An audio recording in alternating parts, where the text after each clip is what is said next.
Sugar India రాబోయే 100 ఏళ్లకు అవ్వచ్చు. కానీ షుగర్ హైదరాబాద్ మాత్రం మన కళ్ళ ముందే రాబోతోంది.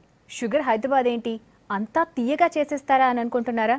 అవును, రాబోయే 20 ఏళ్లలో హైదరాబాద్లో ప్రతి ఒక్కరికి మధుమేహం, షుగర్ రావటం ఖాయమని లెక్కలు చెప్తున్నాయి. ఇక్కడి జీవనశైలి చెప్తోంది. ప్రపంచవ్యాప్తంగా 40 కోట్ల మంది షుగర్ పేషెంట్స్ ఉంటే 10 కోట్ల మంది మన దేశంలోనే ఉన్నారు. మన దేశంలో హైదరాబాద్ ఫస్ట్ ప్లేస్.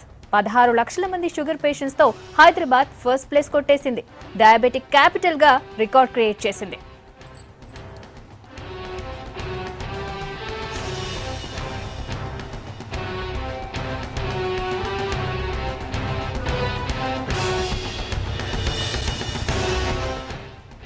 నార్త్ తో పోల్చితే సౌత్ ఇండియాలోనే షుగర్ పేషెంట్స్ ఎక్కువగా పెరిగిపోతున్నారు. అందులోనూ హైదరాబాద్లో అయితే ఈ సంఖ్య రోజు రోజుకు వందల్లో ఉంటుంది. 16 లక్షల మంది మధుమేహం బాధితులు ప్రస్తుతం ఉండగా మిగతా ఇద్దరిలో ఒకరు షుగర్ వ్యాధి ఉన్నట్లు కూడా తెలియకుండానే బతికేస్తున్నారు. అంటే రాబోయే 20 ఏళ్లలో మరో 20 లక్షల మంది జనం షుగర్ వ్యాధిని కొంతెచ్చుకోవటం ఖాయంగా కనిపిస్తోంది. దేశంలో ఎక్కడా లేని విధంగా హైదరాబాద్ డయాబెటిక్ క్యాపిటల్ కు హబ్ గా మారుతోంది.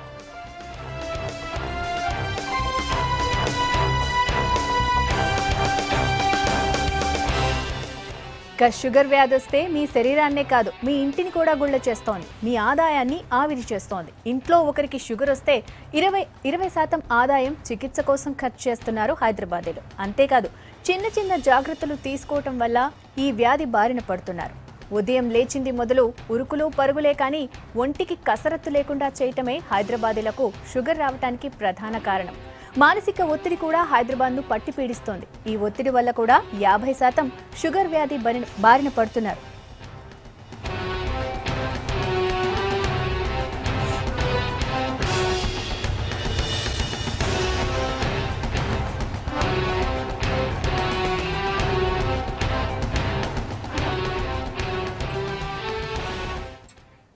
ఎందుకు ఇలా హైదరాబాద్లో ఎక్కువ ఎందుకు షుగర్ ఉంది అండ్ నార్త్తో పిలిస్తే సౌత్లో ఎందుకు ఉంది? రావడానికి రీజన్స్ ఏంటి? ఇవన్నీ మనతో షేర్ చేసుకోవడానికి స్టూడియోలో ఉన్నారు doctor endocrinologist doctor Lakshmi Lavanya గారు అండ్ సైకాలజిస్ట్ డాక్టర్ రాధిక గారు.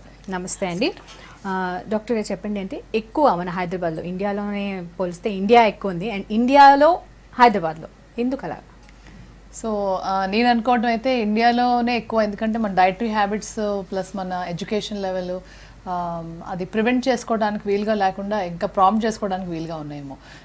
నేను ఎన్ని సంవత్సరాలు, ఒక 14 సంవత్సరాలు స్టేట్స్లో ఉండి చదువుకుని ప్రాక్టీస్ చేసి ఇండియా మళ్ళీ రిటర్న్ అయినప్పుడు నేను అబ్జర్వ్ చేసింది ఏంటంటే అక్కడ ఉన్న టైంని కరెక్ట్గా బ్యాలెన్స్ చేసుకుంటున్నారు అందరూ. ఒక 8 గంటలో 9 గంటలో పనిచేసి ఇంటికి వచ్చేసి మళ్ళీ ఇంట్లో కార్యక్రమాలు, వాళ్ళ స్పోర్ట్స్ కానీ, క్లీనింగ్ కానీ, ఇంట్లో కుకింగ్ కానీ, రిక్రియేషన్ కానీ, కాసేపు పడుకోవటం కానీ, చదువుకోవటం కానీ, ఇట్లాంటి వేరే యాక్టివిటీస్ వర్క్ రిలేటెడ్ కాకుండా నాట్ వర్క్ రిలేటెడ్ యాక్టివిటీస్ మీద కూడా కొంత అట్లీస్ట్ ఒక 40% 30% టైం స్పెండ్ చేస్తున్నారు. మనకి ఇండియాలో చాలా జాబ్ ఒత్తిడి ఎక్కువ అనిపిస్తుంది నాకు. ఇక్కడ ఎక్కువ లాంగ్ అవర్స్ వర్క్ చేయాల్సి వస్తుంది. ఆ ఇచ్చే శాలరీస్కి, ఆ ఎక్స్పెక్టేషన్స్కి, ఆ డిజైర్స్కి, ఆ ఎక్స్పెక్టేషన్స్ మీట్ అవ్వడానికి ఎక్కువ కష్టపడుతున్నామేమో అనిపిస్తుంది నాకు. సో 12 అవర్ జాబ్స్ అవుతున్నాయి. దానికి తోడు ట్రాన్స్పోర్టేషన్ టైం కలుపుకుంటే 14 అవర్స్ అవుతుంది. సో ఇంట్లో ఉండే టైమే లేదు ఎవరికి. సో ఇంట్లో ఉండే పర్సనల్ టైం అనేది ఏంటంటే పర్సనల్ టైం లేకపోవడం వల్ల వాళ్ళకి ఎక్సర్సైజ్ టైం లేకపోవడం, రెస్ట్ టైం లేకపోవడం, ఈ రెండింటితో వాళ్ళు చాలా స్ట్రెస్ ఎక్కువైపోయి దానివల్ల ఎక్కువగా డయాబెటీస్ వస్తున్నాయో నేను అనుకుంటున్నాను. దానికి తోడుగా మనం తినే ఆహారం కూడా అంత కార్బోహైడ్రేట్ ఆహారం ఎక్కువ తీసుకుంటాం. అంటే మన బేసే రైస్తో కానీ, చపాతీతో కానీ, ఆర్ అదర్వైజ్ వీట్ కానీ, ఓట్స్ కానీ, బాజ్రా, జవార్, సజ్జలు, జొన్నలు ఇట్లాంటివన్నీ మనం బేస్గా వాడతాం. ఈ బేస్ మీద మనం కొద్దిగా కాయగూరలో, కొంచెం మీటు, కొంచెం చట్నీస్ అలా బేస్ చేసుకుంటాం. అదే వేరే ఇతర కంట్రీలో అయితే మాత్రం వాళ్ళ బేసే ప్రోటీన్ ఉంటుంది. బేసే ఎక్కువగా మీట్స్ కానీ లేకపోతే వేరే సలాడ్స్ కానీ ఉంటాయి. చాలా కొంచెం కార్బోహైడ్రేట్ తీసుకుంటారు. సో వాళ్ళ హెల్త్ చాలా బాగా మెయింటైన్ అవుతుంది. ప్రోటీన్ వల్ల వాళ్ళకి ఎక్కువ మజిల్ బాగుంటుంది. సో వాళ్ళ ఎక్సర్సైజ్ కెపాసిటీ చాలా బాగుంటుంది. వాళ్ళకి స్టామినా బాగుంటుంది అనమాట. వాళ్ళకి టైం కూడా ఎక్కువ ఉండటం వల్ల వాళ్ళు ఎక్కువ నిద్రపోతారు. వాళ్ళకి వీకెండ్స్ ఆఫ్ ఉంటాయి, సాటర్డే సండే ఆఫ్ ఉండటం వల్ల వాళ్ళకి ప్రాపర్ రెస్ట్, మళ్ళీ కంప్లీట్ రీజువినేషన్ వస్తుంది. మనకి ఇండియాలో ఎంతైనా పని ఒత్తిడి ఎక్కువ అనిపిస్తుంది నాకు.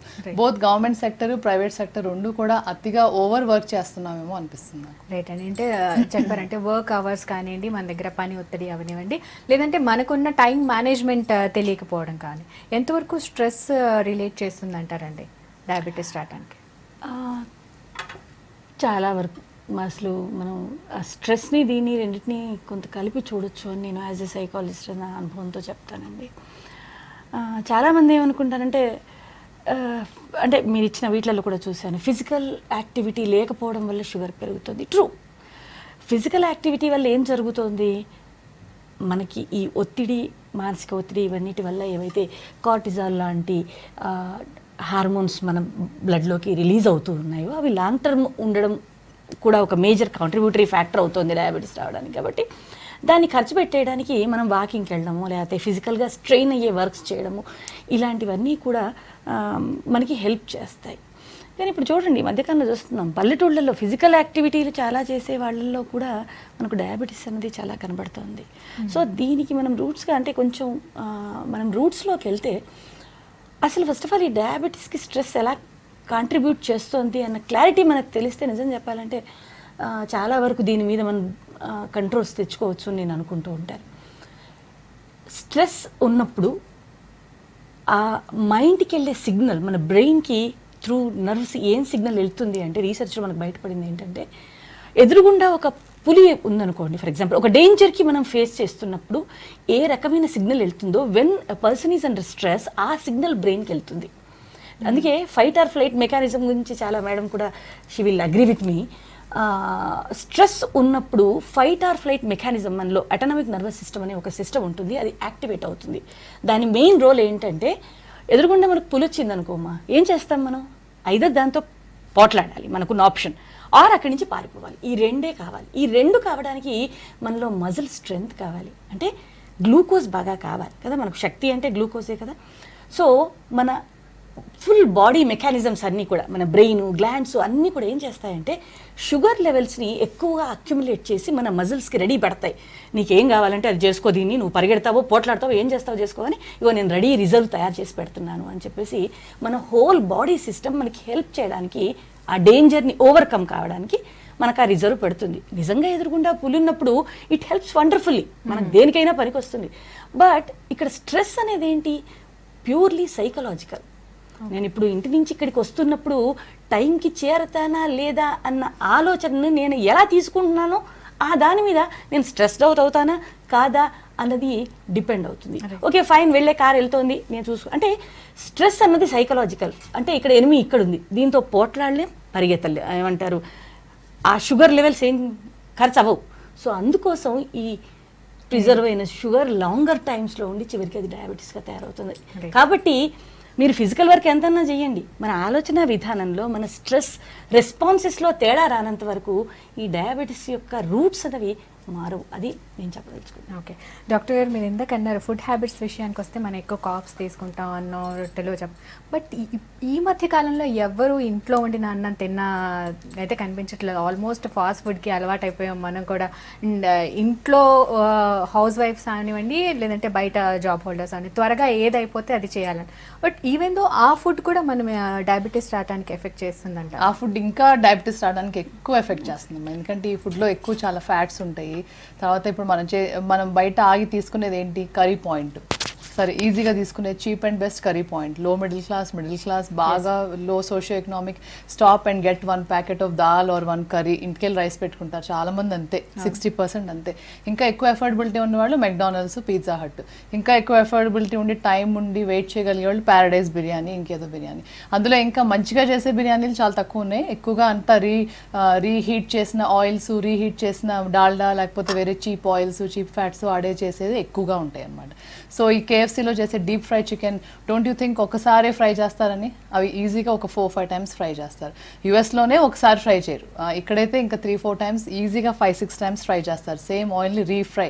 సో రీఫ్రై చేసినప్పుడు అందులో ఉన్న ఫ్రీ ఫ్యాటీ యాసిడ్స్, అందులో ఉన్న సాచురేటెడ్ ఫ్యాట్ బాగా పెరిగిపోతుంది. దాంతో మనకి హార్ట్ అటాక్ ఛాన్స్ ఎక్కువ వస్తుంది. ఫ్రీ ఫ్యాటీ యాసిడ్సే మనకి ఇన్సులిన్ రెసిస్టెన్స్ కాజ్ చేస్తుంది అనమాట. మన బాడీలో ప్రయాణించే ఫ్రీ ఫ్యాటీ యాసిడ్స్ మన బ్లడ్లో ఎక్కువగా తేలినప్పుడు మన బాడీలో తయారయ్యే బీటా సెల్స్, మన ప్యాంక్రియాస్లో ఉన్న బీటా సెల్స్ ఏదైతే ఇన్సులిన్ ఉత్పత్తికి కారణమో ఆ బీటా సెల్స్ చనిపోతాయి. అదే కాకుండా అసలు మనకి ఇన్సులిన్ రిసెప్టర్స్ చనిపోతాయి. మన ఇన్సులిన్ మాలిక్యూల్ బీటా సెల్లోంచి తయారయ్యి బయటకు వచ్చినప్పుడు దానికి ఒక తోడు కావాలి, ఇన్సులిన్ రిసెప్టర్ మాలిక్యూల్స్ కావాలి. సో ఇన్సులిన్ రిసెప్టర్ ఒక కలయిక అయినప్పుడు, ఆ బాండింగ్ అయినప్పుడే మన బాడీలో మనం తీసుకున్న ఆహారంలోంచి వచ్చిన షుగర్ని ఎనర్జీగా మార్చుతుంది అనమాట. సో షుగర్ ఎనర్జీ అవ్వాలంటే ఆ బాండ్ చాలా చాలా చాలా ముఖ్యం, insulin receptor bond. So insulin molecule మనం ఎక్కువగా తయారు చేసుకున్నా సరే మనలో పెరిగిపోయిన కొవ్వు, ఆ ఫ్రీ ఫ్యాటీ యాసిడ్స్, మనం తీసుకున్న చాక్లెట్సే కానీ జ్యూసెసే కానీ లేకపోతే ఫాస్ట్ ఫుడ్లోంచి వచ్చిన ఫ్రీ ఫ్యాటీ యాసిడ్స్ వల్ల ఆ రిసెప్టర్స్ చనిపోవటం వల్ల మన బాడీలో ఉన్న ఇన్సులిన్ మాలిక్యూల్ క్వాలిటీ తగ్గిపోయి దాని ప్రభావం లేకుండా అయిపోయి, ఇన్సులిన్ మాలిక్యూల్ క్వాలిటీ తగ్గిపోతే మనకు ఆ రియాక్షన్ జరగదు. అంటే మనం వచ్చిన బ్లడ్ షుగర్లోంచి రావాల్సిన ఎనర్జీ రాదు. సో బ్లడ్ షుగర్ మాత్రం పెరిగిపోతూ ఉంటుంది. బ్లడ్ షుగర్ పెరిగిపోయినా ఒక లిమిట్ దాటాక ఫాస్టింగ్లో 126 బ్లడ్ షుగర్ కంటే మించిపోయినప్పుడు దాన్ని డయాబెటీస్ అని చెప్పి డిఫైన్ చేసి ఇంకా డయాబెటీస్ పేషెంట్స్ అయిపోతాం అనమాట. అసలు డయాబెటీస్ వచ్చినా కూడా దాని కంట్రోల్ తప్పిపోవటం, కంట్రోల్ సరిగ్గా రాకపోవటం, మనం వాడిన మందుల డోస్ ఇంకా మరీగా పెంచుకుంటూ వెళ్ళిపోవటం, ఇన్సులిన్కి తొందరగా ఇన్సులిన్ ట్రీట్మెంట్స్ తొందరగా తీసుకోవాల్సిన రావటం కూడా ఫ్రీ ఫ్యాటీ యాసిడ్సే కారణం. సో ఇంట్లో తీసుకున్న ఆహారం అట్లీస్ట్ మనం కాయగూరలు ఎక్కువగా తీసుకుని మంచిగా వండించుకుని హెల్తీగా తక్కువ నూనెతో తక్కువ ఉప్పుతో వేరే ఎక్స్ట్రా ఫ్యాట్స్ లేకుండా వండించుకున్న రైసు, మళ్ళీ బ్రౌన్ రైసు, చపాతీలు, హోల్ వీట్, పెసరట్టు, గోధుమ ఉప్మా, ఓట్స్, ఇట్లాంటి choices mothers, wifes and daughters చేయగలిగాయి. బయట కర్రీ పాయింట్లో దొరకవు కదమ్మా. రైట్. సో ఇప్పుడు ఇంతకుముందు మనం మాట్లాడుతూ కూడా అంటే స్ట్రెస్ ఎక్కువ ఉంది ఉద్యోగరీత్యా అవనివ్వండి, లేదంటే ఇంకేదైనా పొలిటికల్ బయట ఉన్న పొల్యూషన్, ఎన్వైరన్మెంట్ అవన్నీ ఏదైనా అవన్నీ, అంటే వీళ్ళకి మేనేజ్మెంట్ రావట్లేదు అనుకోవచ్చా అండి? ఎవరికైనా ఇప్పుడు ప్రస్తుతం మనకి మేనేజ్మెంట్ రావట్లేదు అంటారా? స్ట్రెస్ ఏ విధంగా డీల్ చేసే మేనేజ్మెంట్ రాకని ఇట్లాంటివన్నీ. ఎగ్జాక్ట్లీ. అసలు స్ట్రెస్ అంటే జనరల్లీ స్ట్రెస్ మేనేజ్మెంట్ మీద ఒక జోక్ వేస్తూ ఉంటాం. మనీ మేనేజ్ చేస్తాం, అంటే మనకి ప్రీషియస్ థింగ్స్ని మేనేజ్ చేస్తాం. Stress is not a precious thing, why you need to manage it అన్నది. అంటే స్ట్రెస్ను మేనేజ్ చేయడము అన్నదానికన్నా అంటే ఉద్యోగపరమైన బాధ్యతలు, ఇంతకు నేను ఎగ్జాంపుల్ చెప్పినట్టుగా మనం బయట దీంట్లో ఉన్న వాటిని మనమే మేనేజ్ చేయలేము. దానికి మనం ఎలా రెస్పాండ్ అవుదాం, మనం దాని పట్ల ఏ రకమైన యాటిట్యూడ్ డెవలప్ చేసుకుందాం, ఆ దాన్ని మనం మేనేజ్ చేయగలం. అంటే managing our self, not managing stress అనమాట. అంటే ఇది బయట కంట్రీస్తో పోలిస్తే మన కంట్రీలో స్పెషల్లీ ఇన్ హైదరాబాద్లో ఎలా ఉందంటారు? చాలా అంటే ఆ పిక్చర్ మనకి చెప్తోంది మనకి స్ట్రెస్ని ఎలా మేనేజ్ బయటికి వెళ్తే ఒకడు డ్రైవింగ్లో అడ్డొచ్చాడంటే వాడి మీద అరిచేస్తాం, లేకపోతే ప్రతి చోట everything we are taking it as life and death. ఇది అవ్వకపోతే ఇంకా నాకు జీవితం లేదన్న లెవెల్లో మనం రియాక్ట్ అవుతున్నాం. సో ఆ రియాక్షన్ని, అందుకే స్ట్రెస్ మేనేజ్మెంట్లో మెయిన్గా మేము డీల్ చేసే విషయాలు ఇవే అనమాట. ఎందుకు ప్రపంచాన్ని బయట విషయాల్ని మనం హ్యాండిల్ చేయలేం, అంటే మనం కంట్రోల్ చేయలేం, మన చేతిలో లేవు అవన్నీ. కానీ దాన్ని మనం ఎలా తీసుకుందాం అండ్ దానికి ఎలా రెస్పాండ్ అవుదాం, ఎలా యాక్సెప్ట్ చేద్దాం కొన్ని విషయాలు. ఎక్కడైతే మనకు యాక్సెప్టెన్స్ లేదు, మనం దాన్ని ఏదైనా అక్కడ మన రెస్పాన్స్ని మార్చుకోవడం వల్ల సిచ్యువేషన్ని హ్యాండిల్ చేసుకోవడం అనే దగ్గర అక్కడ చేయడం. అంటే ఓవరాల్గా ఏంటంటే ఒకటి మన ఆలోచన. అందుకే యాజ్ ఎ సైకాలజిస్ట్ మాకు సిబిటి టెక్నిక్స్ అని యూజ్ చేస్తాం, కాగ్నిటివ్ బిహేవియరల్ టెక్నిక్స్. ఒకటి కాగ్నిటివ్ అంటే మన ఆలోచన విధానం, మన యాటిట్యూడ్ టువర్డ్స్ ద హ్యాపెనింగ్. రెండోది బిహేవియరల్ అంటే రకరకాల రిలాక్సేషన్ టెక్నిక్స్ అనండి. ఇవన్నీ కూడా ఎందుకు నేను చెప్పినట్టుగా డేంజర్ అన్నది చూస్తున్నప్పుడు ఏమవుతుంది, మనకు టెన్షన్ వస్తుంది ప్రతి చిన్న విషయం. ఆ టెన్షన్ని కనుక మనం ఉండాల్సిన పర్మిసిబుల్, జీరో టెన్షన్ ఎప్పుడు మంచిది కాదు, టెన్షన్ ఉండాలి మనిషికి. కానీ ఆ టెన్షన్కి ఒక లెవెల్ ఉన్నంత వరకు మన పర్ఫార్మెన్స్, మన లైఫ్ అన్నది చాలా బాగా సాగుతుంది. కానీ ఒక లెవెల్ దాటిన తర్వాత మనకి అది ప్రాబ్లమేటిక్గా మారుతుంది. సో ఆ లెవెల్లో ఉండేదానికి కావాల్సిన కోపింగ్ స్కిల్స్ అన్నవి కనుక మనం డెవలప్ చేసుకోగలిగితే ఖచ్చితంగా ఐదర్ డయాబెటిక్ దాంట్లోకి, ఇప్పుడు ఎంతోమంది ఫ్యామిలీ హిస్టరీస్ ఉంటాయి, వల్నరబిలిటీస్ ఎన్నో ఉంటాయి మేడం, మేసే ఎన్నున్నా కూడా ఒకవేళ మనలో ఆ స్ట్రెస్ మేనేజ్మెంట్ యొక్క స్కిల్స్ అన్నవి బెటర్గా ఉన్నప్పుడు ఖచ్చితంగా మనం ఐదర్ పోస్ట్ పోన్ చేయగలుగుతాం లేదా రెడ్యూస్లో అంటే మినిమంలో ఉంచగలుగుతాం. రైట్. డాక్టర్ గారు, ఎప్పుడు ఒక పర్సన్ డయాబెటిక్ అనొచ్చు అంటే ఒక నార్మల్ పర్సన్ వాళ్ళు అవేర్గా ఉండటానికి, కానీ డయాబెటీస్ అంటే ఏంటి, అంటే ఎప్పుడు ఒక పర్సన్ మనం డయాబెటిక్ అని? రైట్. సో యాక్చువల్గా మనకి తెలిసిన డయాబెటీస్ ఓన్లీ 16%. మన పాపులేషన్లో 16%, హైదరాబాద్ పాపులేషన్ 16% డయాబెటిక్, అంటే 100 మందిలో 16 మంది. మిగిలిన వాళ్ళందరికీ తెలియదు వాళ్ళకి డయాబెటీస్ ఉందని. సో వాళ్ళు తెలుసుకోవడం చాలా ముఖ్యం అనమాట. సో మీ దగ్గరలో ఉన్న ల్యాబ్కి వెళ్ళి మీరు ఫాస్టింగ్ షుగర్ కానీ ర్యాండమ్ బ్లడ్ షుగర్ కానీ చేయించుకోండి. ఓన్లీ 50 రూపీస్కి అవుతుంది. ఫాస్టింగ్ బ్లడ్ షుగర్ అయితే మోర్ దెన్ 126. ఫాస్టింగ్ అంటే కనీసం ఒక 12 hours అన్న ఫాస్టింగ్ ఉండాలి. మీరు 8 o'clock నైట్ తిని పడుకుంటే మళ్ళీ మర్నాడు 8 o'clock ఇచ్చిన బ్లడ్ శాంపిల్, వీనస్ బ్లడ్ శాంపిల్లో ఫాస్టింగ్ షుగర్ మోర్ దెన్ 126 ఉంటే మీకు డయాబెటీస్ ఉన్నట్టు. ర్యాండమ్ బ్లడ్ షుగర్ కూడా మోర్ దెన్ 200 ఉంటే మీకు డయాబెటీస్ ఉన్నట్టు. సో ర్యాండమ్ ఎప్పుడు కలెక్ట్ చేయాలి? ర్యాండమ్ ఎప్పుడైనా చూసుకోవచ్చు. తినగానే ఇప్పుడే ఒక 1 kg జిలేబీ తిని ఇప్పుడే చెక్ చేసుకుంటే కూడా 200 మించి ఉండకూడదు. ఇప్పుడే జిలేబీ తిని ఇప్పుడే చెక్ చేసుకున్నా 200 మించి ఉండకూడదు. ఎందుకంటే భగవంతుడు మన ప్యాంక్రియాస్ ఎలా తయారు చేశాడంటే ఎంత జిలేబీ తిన్నా మనం దానికి సరిపడా ఇన్సులిన్ తయారు చేసుకోగలగాలి. సరిపడా తయారు చేసుకోగలిగిన రోజుల్లో మనం బతికాం వెనక. మనం అంత కేన్ జ్యూస్ తాగి కూడా అంత జిలేబీ తిని కూడా మనకేం షుగర్ రాలేదు ఇప్పుడు దాకా.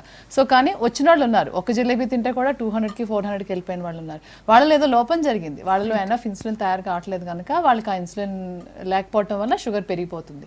సో అలా పెరిగిన షుగర్కి ఒక డిఫైన్ చేయడానికి ఒక 200 అనే మార్క్ తీసుకున్నాం. సో ర్యాండమ్ బ్లడ్ షుగర్ ఒక 200కి మించిపోతే వాళ్ళకి షుగర్ ఉన్నట్లే. ర్యాండమ్ యాక్యూచెక్ మెషిన్తో కానీ ఎందులో ఉన్న random blood sugar more than 200 వస్తే అది కన్ఫర్మ్ చేసుకోవాలి. ఒక మంచి ల్యాబ్లోకి వెళ్ళి మళ్ళీ ప్లాన్డ్గా ఫాస్టింగ్ బ్లడ్ షుగర్ ఇచ్చి 3 నెలల యావరేజ్ HbA1c బ్లడ్ షుగర్ ఇవ్వాలి. ఈ 3 టెస్ట్లో కనీసం 2 టెస్ట్లన్నా పాజిటివ్ వస్తే వాళ్ళకి షుగర్ ఉన్నట్టే డెఫినేషన్ అనమాట. షుగర్ ఉన్నా సరే బార్డర్ లైన్గా ఉంది, కొద్దిగా ఉంది, ఇంతే ఉంది, అంతే ఉంది అని దాన్ని మెజర్ చేస్తారు. అట్లా అనకూడదు. షుగర్ ఉందా లేదా అనేది ఎంత క్లారిటీగా చెప్పొచ్చు అంటే ప్రెగ్నెన్సీ ఉందా ప్రెగ్నెన్సీ లేదా అని అంత క్లారిటీగా షుగర్ ఉందా లేదా అనేది తేల్చాలి. చాలా మంది వింటూ ఉంటాం, మనకి కొంచెం ఉంది, బార్డర్ లైన్ లో ఉందన్నారు, కొంచెం జాగ్రత్తగా ఉండమన్నారు, ఇలాంటివి చాలా. అవును, అది ఒక అపోహ. పేషెంట్స్ ని అపోహలో పెట్టి ఒక మిస్కన్సెప్షన్ లో వాళ్ళు ఒక చీకట్లో పెట్టినట్టే. వాళ్ళకి షుగర్ ఉందా లేదా కరెక్ట్ గా తేల్చేసి ట్రీట్మెంట్స్ ఎంతవరకు మనం స్టార్ట్ చేయొచ్చు, వాళ్ళు చేసే మిస్టేక్స్ ఎక్కువగా కనుక్కున్నట్లయితే వాటిని కరెక్ట్ చేసి లైఫ్ స్టైల్ చేంజెస్తో స్టార్ట్ చేసి నిదానంగా మెడిసిన్ స్టార్ట్ చేయాలా. మీకు షుగర్ అయితే ఉంది కానీ మీకు ఎప్పుడే టాబ్లెట్స్ పెట్టము, మీరు తాగే కోక్స్ జ్యూసెస్ కర్రీ పాయింట్స్ మానేయండి అని చెప్పటంలో అర్థం ఉంది. కానీ మీకు కొద్దిగా షుగర్ ఉంది, ఉండి లేనట్టుగా ఉంది అని చెప్పి కన్ఫ్యూజన్ చేయకూడదు. సో ఇందులో డాక్టర్స్ హ్యాండ్ చాలా ఉంది. కరెక్ట్గా డిఫైన్ చేసి కరెక్ట్గా వాళ్ళని ఒక గైడెన్స్ ఇవ్వడం కూడా చాలా ముఖ్యం. అండ్ ఇందులో కూడా టైప్ 1 అండ్ టైప్ 2 రెండు ఉంటాయి అనుకుంటే, కానీ ఎక్కువ మన హైదరాబాద్లో ఏది ఉంది and what is the difference between type 1 and type 2? Thank God మనకి హైదరాబాద్లో టైప్ 2 ఎక్కువ కామన్గా ఉంది, టైప్ 1 అంత కామన్గా లేదు. టైప్ 1 వరల్డ్ వైడ్గా కూడా అంత కామన్గా ఉండదు, బట్ వెస్టర్న్ కంట్రీస్లో టైప్ 1 మోర్ కామన్ ఉంటుంది. I don't know why. అక్కడ autoimmune disease is more common than lifestyle disease. మనకి ఇక్కడ ఇండియాలో టైప్ 2 డిజీజే మోర్ కామన్ బికాజ్ టైప్ 2 డిజీజ్కి జెనెటిక్ ప్రిడిస్పోజిషన్ చాలా ఇంపార్టెంట్. మన ఫ్యామిలీలో ఎవరికైనా ఉంటే వచ్చే ఛాన్స్ ఎక్కువ. సో మనం already 3rd, 4th generation diabetics మన పేరెంట్స్కి, గ్రాండ్ పేరెంట్స్కి, వాళ్ళ పేరెంట్స్ కూడా ఉంది కొన్ని ఫ్యామిలీస్లో. ఇప్పుడు already 4th generation, 3rd generation predisposition ఉంది. 2 వైపుల ఫ్యామిలీస్కి ఉంది, రెండు గ్రాండ్ పేరెంట్స్కి ఉంది పిల్లలకి. వాళ్ళ అమ్మమ్మ తాతకు ఉంది, నాయనమ్మ తాతకు ఉంది. అట్లాంటి పిల్లలు ఎంతో మంది ఉన్నారు. వాళ్ళకి రిస్క్ ఆఫ్ డయాబెటీస్ ఇంకా ఎక్కువ. సో టైప్ 2 డయాబెటీస్కి జెనెటిక్ ప్రిడిస్పోజిషన్ ఎక్కువ, ప్లస్ అది లైఫ్ స్టైల్తో వచ్చే డిజీజ్. ఎంతో కొంత మోడిఫైబుల్ ఫ్యాక్టర్స్ మన చేతుల్లో ఉన్నాయి టైప్ 2 డయాబెటీస్ని సరిదిద్దుకోవడానికి. టైప్ 1 మన చేతుల్లో లేనిది. అది కంప్లీట్గా ప్యాంక్రియాస్ డిస్ట్రాయ్ అయిపోతే వచ్చే auto immune destruction of the pancreas. So pancreas పనిచేయకపోవడం వల్ల వచ్చింది కనుక దాన్ని మనం కంప్లీట్గా ఇన్సులిన్ మీదే ట్రీట్మెంట్ ఉంటుంది కాబట్టి కంప్లీట్గా డాక్టర్ చేతుల్లోనే ఉన్న విషయం అది. ప్లస్ డాక్టర్ చెప్పినట్టుగా విని నేర్చుకుని చక్కగా అన్ని పాటిస్తూ ఉండే పేషెంట్స్ మంచి కంట్రోల్లో ఉంటారు. టైప్ 2 మాత్రం డాక్టర్ చెప్పినట్టుగా వినాలి కానీ ఎక్కువగా పేషెంట్స్ పట్టుదలతో సాధించుకోగలిగే ఫీచర్స్ కొన్ని ఉన్నాయి. అంటే వాళ్ళలో ఒక మెయిన్గా dietary changes, walking, regular activity, టైంకి పడుకోవటం, ఆ జాబ్ మార్చి కొంచెం లెస్ స్ట్రెస్ఫుల్ జాబ్, లేకపోతే ఏమన్నా ఇప్పుడు మీరు చెప్పినట్టుగా కొన్ని మోడిఫైబుల్ ఫ్యాక్టర్స్ మన చేతుల్లో ఉన్న విషయాలు ఉన్నాయి. అవన్నీ చేస్తే చాలా మటుకు సరిదిద్దుకోగలిగే సిచ్యువేషన్ ఉంటుందన్నమాట. 75% ఆఫ్ ద టైప్ 2 డయాబెటీస్ వాళ్ళు ఓన్గా క్యూర్ చేసుకోవచ్చు, చాలా మటుకు కంట్రోల్ పొందొచ్చు, చాలా తక్కువ మెడిసిన్స్తో చిన్న డోసెస్తో మెయింటైన్ చేయొచ్చు. కానీ ఇది కూడా ఫాస్ట్లీ ప్రోగ్రెసివ్. టైప్ 2 డయాబెటీస్ కూడా చాలా ఫాస్ట్గా ప్రోగ్రెస్ అవుతూ ఉంటుంది. ఎందుకంటే మనం చేసే ప్రయత్నాల కంటే మించి ముందుకెళ్ళే డయాబెటీస్ అదొక రాక్షసి, పెద్ద మాన్స్టర్ లాంటి జబ్బు అనమాట.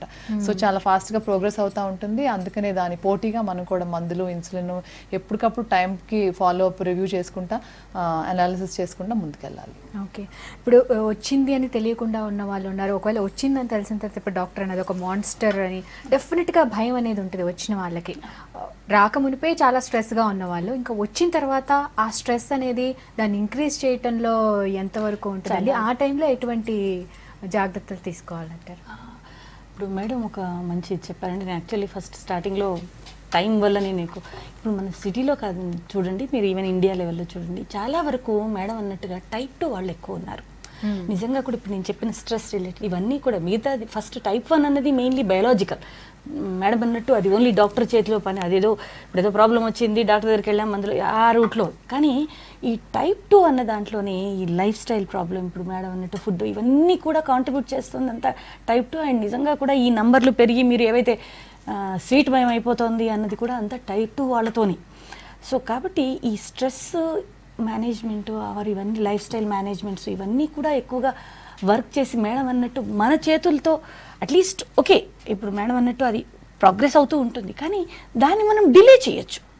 ఇంకో 10 సంవత్సరాల పాటు మనం ఆ బార్డర్ లైన్లోనే మనం నిలబెట్టుకోవచ్చు. ఎప్పుడు దానికి తగిన మార్పులు చాలా స్ట్రిక్ట్గా లాంగ్ టర్మ్గా మనం పాటిస్తే. ఫర్ ఎగ్జాంపుల్, ఇప్పుడు నాకు డయాబెటీస్ వచ్చింది అని తెలియగానే మిగతా స్ట్రెస్లు పక్కన పెట్టండి, అయ్యో ఇంకా అయిపోయింది, ఇప్పుడు ఇలా ఇంకా నా లైఫ్ లాంగ్ నేను ఒక ఇదైపోయాను, దీనికి ఒక మందు లేదు అన్న యాంగ్జైటీ పెరుగుతుంది. ఈ యాంగ్జైటీ పెరగడం వల్ల మీరు అబ్జర్వ్ చేయండి, చాలా వరకు మంది ఎక్కువగా తినడం మొదలు పెడతారు. స్వీట్స్ ఎక్కువ తింటారు, ఫుడ్ ఎక్కువ తింటారు. ఎందుకు? ఈ యాంగ్జైటీ ఈటింగ్ మొదలవుతుంది అనమాట వాళ్ళ లోపల. దానికి ఏవో ఏమంటారు రీజన్స్ పెట్టుకుంటారు. డయాబెటీస్ లక్షణమే అదండి, బిహేవియరల్ చేంజెస్ వస్తాయి, ఫుడ్ ఎక్కువ తింటారు, స్వీట్ క్రేవింగ్ మొదలవుతుంది, ఇలా అన్ని ఎక్స్క్యూజెస్ మనం చెప్పుకుంటాం. మన డిఫెన్స్ సిస్టమ్ వెరీ స్ట్రాంగ్ అనమాట మనకు ఆన్సర్స్. సో కాబట్టి ఆల్ దీస్ డిఫెన్స్ ఇవన్నీ యాక్టివేట్ అప్పుడు మొదలవుతాయి. కాబట్టి డయాబెటిక్ కాకుండా ఉండడానికి, ఈవెన్ డయాబెటీస్ వచ్చిన తర్వాత కూడా ఆ ఇనీషియల్ స్టేజెస్లో ఒక సైకాలజిస్ట్ని కలవాల్సిన అవసరం. అండ్ ఆ సైకలాజికల్, ఇప్పుడు మా దగ్గర వస్తే ఏం చేస్తాం, మొదలు వీళ్ళు స్ట్రెస్ లెవెల్స్ని మెజర్ చేస్తాం మేము. ఏ యాంగిల్స్లో స్ట్రెస్ ఫీల్ అవుతున్నారు, ఇలాంటి మాకు మెజర్మెంట్స్ ఉంటాయి. సో ఆ మెజర్మెంట్స్ చూసి వీళ్ళు ఏ రకమైన మేనేజ్మెంట్ టెక్నిక్స్ యూజ్ చేయాలని చెప్పామనుకోండి, వాళ్ళు ప్రాపర్గా ప్రాక్టీస్ చేస్తూ పోయారనుకోండి, so at least they can post phone.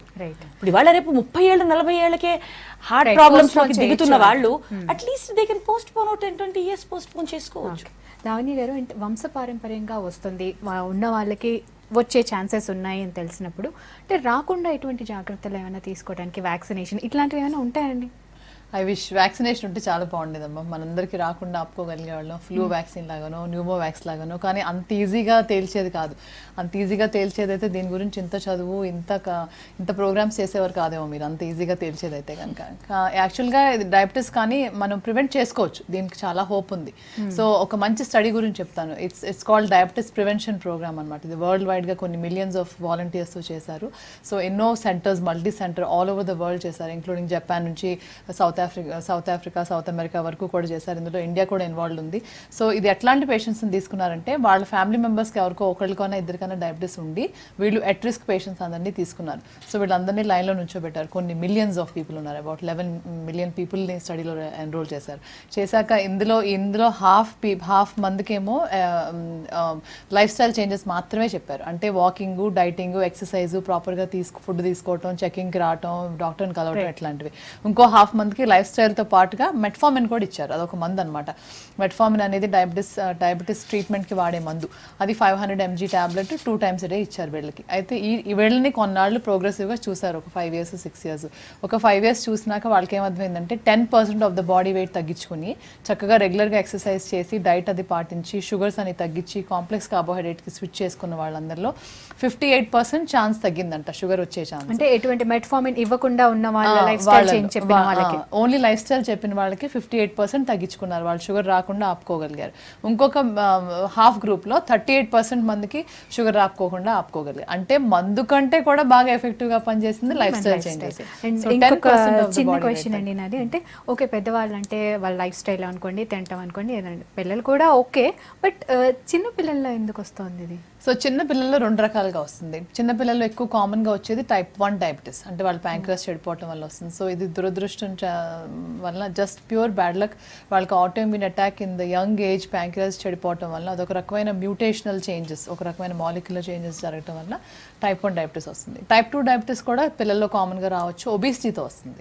వీళ్ళకి అమ్మ నాన్నగారికి డయాబెటీస్ ఉండి 2 వైపులా జెనెటిక్ టెండెన్సీ కానీ, ఒక వైపున స్ట్రాంగ్ టెండెన్సీ కానీ ఉండి, వాళ్ళు కరెక్ట్గా వాళ్ళు ఎక్కువ ఎక్సర్సైజ్ చేయకుండా, ఎక్కువ ఆహారం తీసుకుని, ఎక్కువగా కంప్యూటర్స్, ఎలక్ట్రానిక్స్ ముందు కూర్చుని, చదువుల మీద ఎక్కువ ఇంట్రెస్ట్, అకాడమిక్స్ మీద ఎక్కువ ఇంట్రెస్ట్, స్పోర్ట్స్ మీద తక్కువ ఇంట్రెస్ట్ చూపిస్తా ఓవర్ వెయిట్ అయ్యే పిల్లలకి త్వరగా type 2 డయాబెటీస్ రావచ్చు. సో అది చాలా చాలా బ్యాడ్ లక్ అనుకోవాలి, ఎందుకంటే అది మన చేతులారా చేసుకుందేమో, ఇందులో మనం కొంతైనా ఆపగలిగే వాళ్ళం ఏమో గిల్ట్ ఫీలింగ్ మనలో ఉంటుందన్నమాట. Parents should be very guilty వాళ్ళ పిల్లలకి type 2 డయాబెటీస్ వస్తే. ఎందుకంటే పిల్లల్ని పొద్దున్నే లేపి పరిగెట్టించాల్సిన పేరెంట్స్, వాళ్ళిద్దరూ కలిసి జాగింగ్ చేయాల్సింది పేరెంట్సే, మరి పేరెంట్స్ చేయకపోతే పిల్లలు చేయాలని. సో రెండు వైపులా కూడా బాగుంటుంది, ఇద్దరు చేస్తే అటు పిల్లలకి రాకుండా ఉంటుంది అండ్ పెద్దలు కూడా హెల్తీగా ఉండొచ్చు.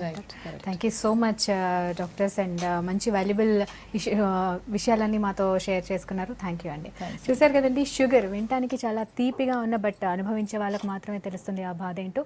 అంటే టైప్ 2 టైప్ 1 రెండు ఉన్నప్పటికీ మన హైదరాబాద్లో అండ్ ఇండియాలో ఎక్కువగా టైప్ 2 మాత్రమే ఉందని చెప్తున్నారు. ఇట్స్ గాడ్స్ గ్రేస్ అనే చెప్తున్నారు. ఇక టైప్ 2ని కంట్రోల్ చేయడం చాలా ఈజీయే, కేవలం మన లైఫ్ స్టైల్ని మోడిఫై చేసుకోవడం ద్వారా, మన ఫుడ్ హ్యాబిట్స్ని కంట్రోల్లో పెట్టుకోవడం ద్వారా అండ్ స్ట్రెస్ని తగ్గించుకోవడం ద్వారా, స్ట్రెస్ మేనేజ్మెంట్ చేసుకోవడం ద్వారా చాలా ఈజీగా టైప్ 2ని రాకుండా చూసుకోవచ్చు. అండ్ డయాబెటిక్ ఫ్యూచర్లో నేను అన్నట్టు 20 ఏళ్లలో హైదరాబాద్ కూడా షుగర్ హైదరాబాద్ కాకుండా కూడా మనం కాపాడుకోవచ్చు. ఇప్పటికున్న updates, stay tune to V6.